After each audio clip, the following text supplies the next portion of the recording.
अस्सलाम वालेकुम, कैसे हैं आप सब लोग। उम्मीद है कि बिल्कुल ठीक ठाक होंगे। यहाँ पे जो है मैं अपना रजिस्टर या डायरी लेके बैठी हूँ और मैं करने वाली हूँ मेन्यू प्लानिंग, क्योंकि हमें इस नई जगह शिफ्ट हुए तकरीबन 6 महीने हो गए और वो लोग जिनके हमारा प्रीवियस अपार्टमेंट में आना जाना था, मैंने सोचा कि उनको घर का रास्ता दिखाते हैं, वो 1 बाय 1 आए, विज़िट करें, ताकि घर मुँह में आने का सिलसिला जो है वो दोबारा से स्टार्ट हो सके।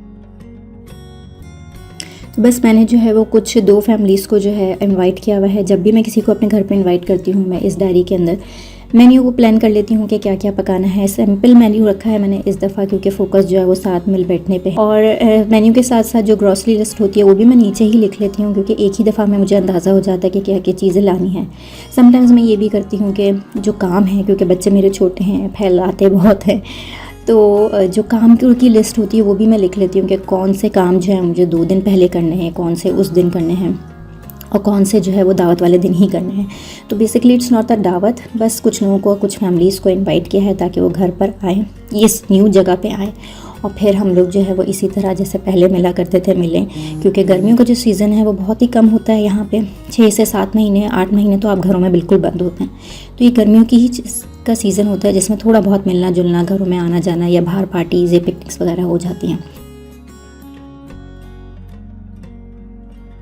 यहाँ पे जो है वो मैंने सारी जो लिस्ट बनाई थी ये लेके जा रही हूँ मैं ग्रॉसरी के लिए। ग्रॉसरी जो है वो यूजुअली मेरे हस्बैंड ही करते हैं, जुनेद ही करते हैं, लेकिन अब क्योंकि मेरा छोटा वाला बेटा किंडरगार्टन जाने लग गया है तो इसलिए जो है वो मैंने सोचा कि क्यों ना इस दफ़ा साथ मिल के जाया जाए और ग्रॉसरी की जाए।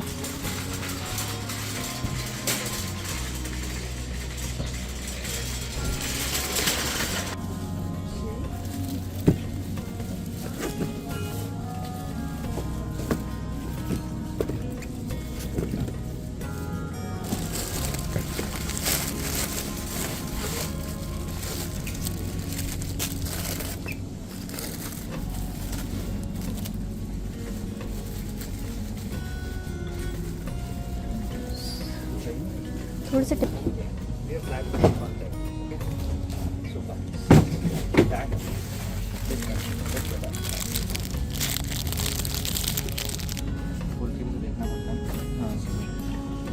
अच्छा जी, सारी चीज़ें जो कि मैंने लिख कर लेकर आई थी वो तकरीबन मैंने सभी ले ली हैं, बल्कि उसके अलावा एक्स्ट्रा भी ले ली हैं, क्योंकि छुट्टी वाले दिन बुलाया था और छुट्टी वाले दिन यहाँ पे सारी चीज़ें क्लोज़ होती हैं। संडे को भी जो सुपर स्टोर्स हैं वो क्लोज़ होते हैं, तो हमें एडवांस में चीज़ें प्लान करके लेनी होती हैं। अब बस हम घर जाएंगे।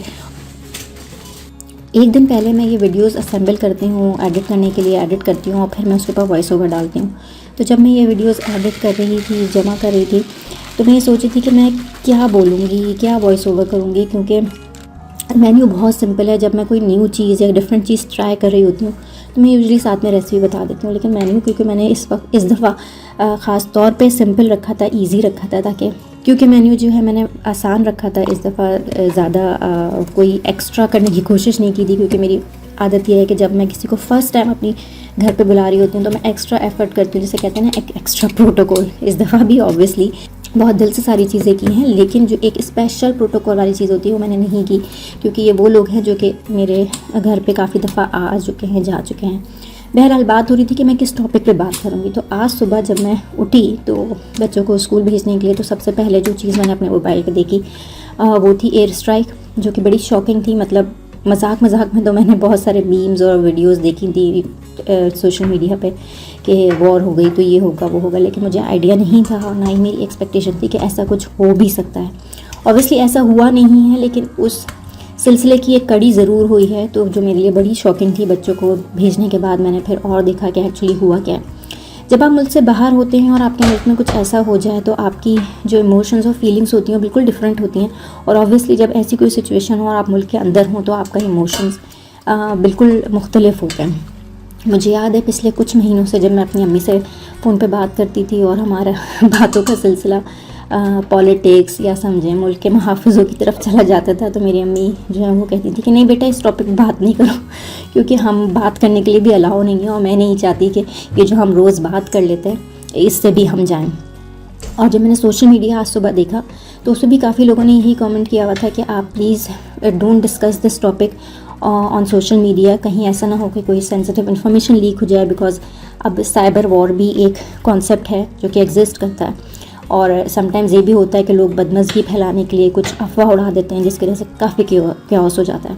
तो इन सबको अवॉइड करने के लिए बेहतर है कि आप ऐसी कोई डिस्कशन ना करें। तो जो चीज़ सबसे पहले मेरे जहन में आई वो ये कि अगर कि वाकई इस चीज़ को प्रिवेंट करने के लिए हुकूमत की तरफ से ही सोशल मीडिया प्लेटफॉर्म जो हैं वो बैन कर दिए जाएंगे, अगर ऐसा हो गया फॉर सिक्योरिटी पर्पसेस या सेफ्टी पर्पसेस, तो क्या होगा? बिकॉज़ हमारा जो लिंक है वो इसी वजह से है कि हम रोज़ अपने घर वालों से बात कर लेते हैं।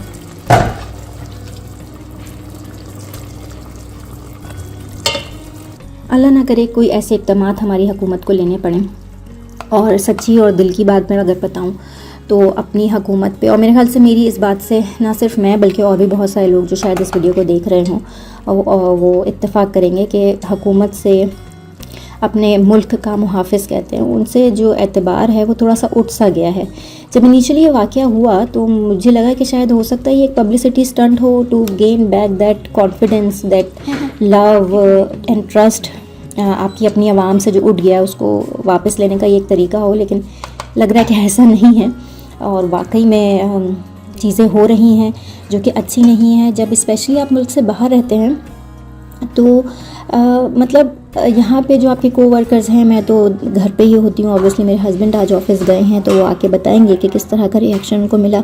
और जर्मनी में तो वैसे इंडियन पाकिस्तानीज़ इतने उसमें नहीं हैं जितने कि ऑस्ट्रेलिया, कनाडा, अमेरिका में है। आई एम श्योर कि जब आज वो सारे लोग जो इन कंट्रीज से बिलोंग करते हैं, इवन दुबई और मलेशिया, इंडोनेशिया, इन सारी जगहों पे भी काफ़ी मेजॉरिटी है इन दो नेशनैलिटीज़ की, जब वो जाएंगे तो उनको मिला जुला शायद रिएक्शन मिले, क्योंकि हम मुल्क से बाहर तो बड़े महज़्ज़ब होकर रहते हैं। और जिस चीज़ का मुझे सबसे डर है वो ये कि जो हमारी कौम हो या हमारे पड़ोसी मुल्क की कौम हो, जो एक चीज़ कॉमन है वो है जज्बाती। हम सब बहुत जज्बाती हैं और बहुत ज़्यादा जो है वो जज्बात से काम लेते हैं, दिमाग से कम सोचते हैं, दिल से ज़्यादा सोचते हैं। अच्छा खैर चलें, ये बातें तो होती रहेंगी। वापस आते हैं अपने मेन्यू की तरफ जो आज मैं बना रही हूँ। मैंने कुछ प्रिपरेशन एक दिन पहले कर ली थी घर पे जिस दिन मेहमान आने वाले थे, और कुछ चीज़ें पहले उसी दिन की थी, जिसमें से एक चीज़ जो कि लाजमी मैं एक दिन पहले बना लेती हूँ होती है मीठा। मीठा जो है वो फूड ट्रैफल जो होता है, कस्टर्ड फूड ट्रैफल, वो बनाने का मेरा इरादा था। और मैंने कभी जो जर्मन मार्केट में कस्टर्ड मिलता है वो ट्राई नहीं किया था। हमेशा मैं अपने साथ रवान का कस्टर्ड पाकिस्तान से लेकर आती हूँ, मंगवा लेती हूँ। तो इस दफ़ा मैंने सोचा कि यार अब जब यहाँ पे रह रहे हैं तो यहाँ का कस्टर्ड भी ट्राई करते हैं। तो मैंने ये कस्टर्ड बनाया। कंसिस्टेंसी वाइज तो ये तकरीबन सेम ही था, लेकिन अगर आप फ्लेवर की बात करें, ये वनीला फ्लेवर था। वनीला हमारा जो रफ़ान का या नेशनल का फ्लेवर होता है काफ़ी स्ट्रॉन्ग होता है, लेकिन इनका जो वनीला है वो काफ़ी माइल्ड है। इसके अलावा जो टेक्सचर है उसमें भी थोड़ा सा मुझे डिफरेंस महसूस हुआ। हम शायद या तो अपनी ब्रांड्स की प्रोडक्ट यूज़ करने के आदी हैं, तो मुझे अभी भी मैं यही कहूँगी कि रफ़ान का कस्टर्ड जो है वो ज़्यादा अच्छा होता है। हो सकता है ये लोग एग्री ना करें, वो ज़्यादा क्रीमी और रिफ़ाइंड है, जबकि इसका टेक्सचर थोड़ा सा मुझे इतना रिफ़ाइंड और क्रीमी नहीं लगा, ऑल्दो मैंने इसके अंदर क्रीम ऐड की थी उसके बावजूद। लेकिन ओवरऑल मज़े का था। मैंने यहाँ इसके अंदर केक नहीं ऐड किया, सिर्फ फ्रूट्स ही ऐड किए थे और साथ में आलमंड्स ऐड किए थे। लेकिन ओवरऑल मुझे अच्छा लगा, लेकिन वैसा नहीं बना जैसा कि हम रफ़ान कस्टर्ड का बनाते हैं।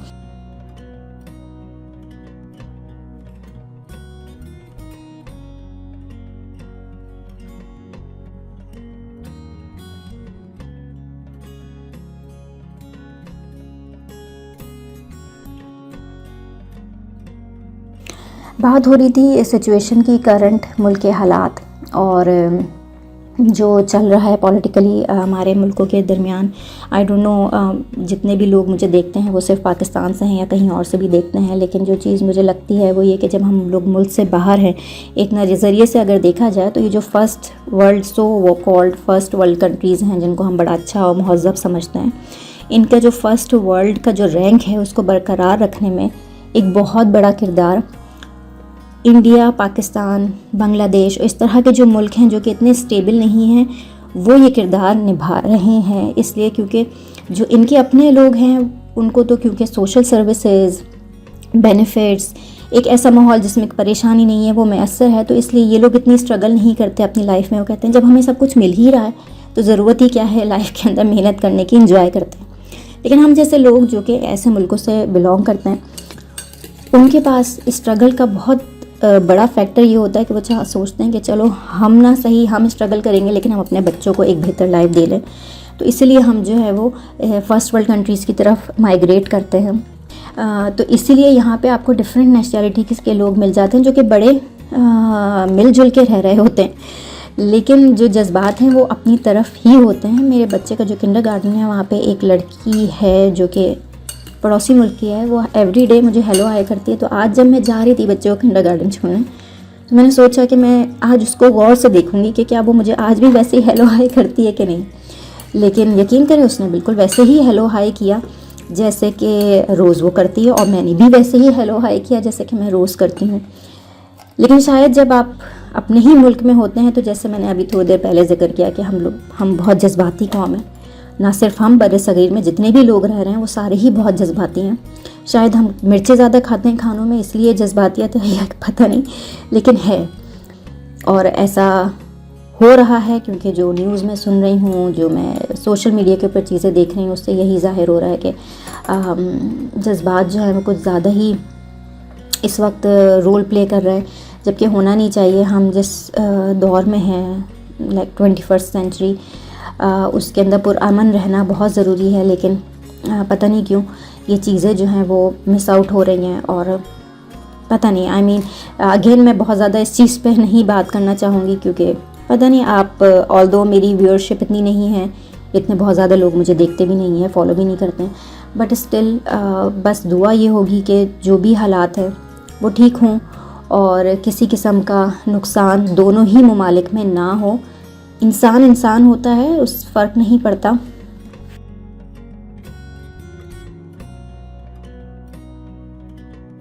वापस आते हैं आज के दिन पे।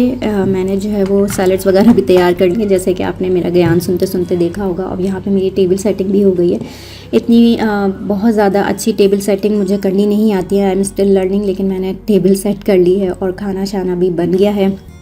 बिरयानी जो थी उसका मसाला ही मैंने कच्चा पक्का करके एक दिन पहले रख लिया था, और आज के दिन जो है वो जस्ट मैंने उसको प्रिपेयर किया और चावल दे के मैं अभी दम करने वाली हूँ। मेहमानों के आने में थोड़ा सा टाइम रह गया है। अपनी बिरयानी को लेके मैं इतना कॉन्फिडेंट नहीं होती क्योंकि मुझे लगता है कि इतनी अच्छी नहीं बन पाती है, लेकिन जब मेहमान आए थे तो उन्होंने खाना खाया और बिरयानी की तारीफ़ उन्होंने की कि नहीं अच्छी बनी थी, तो मुझे बहुत खुशी हुई कि चलो आहिस्ता आहिस्ता करके मेरे अंदर जो है वो कॉन्फिडेंस आने लगा है कि मैं थोड़े ज़्यादा लोगों की बिरयानी बना सकूँ। खाना यहाँ पे रेडी हो गया है, सारी चीज़ें रेडी हो गई हैं। थोड़ी देर में मेहमान आ जाएंगे और फिर हम खाना सर्व कर देंगे। और अपनी वीडियो दोबारा देखते हुए मेरा खुद ही दिल चाहने लगा है खाने का। आई होप कि अगर आप लोग देख रहे होंगे तो आपका दिल भी चाह रहा होगा, तो बनाए बिरयानी और खाएं, क्योंकि जो मुल्क के हालात हैं और जो ज़ाती ज़िंदगी के हालात हैं वो तो इसी तरह ऊपर नीचे चलते ही रहेंगे, लेकिन खाना रुकना नहीं चाहिए। अच्छा खाएं, अपने पास के लोगों को भी अच्छा खिलाएं और कोशिश करें खुश रहने की, क्योंकि वो बहुत ज़रूरी है।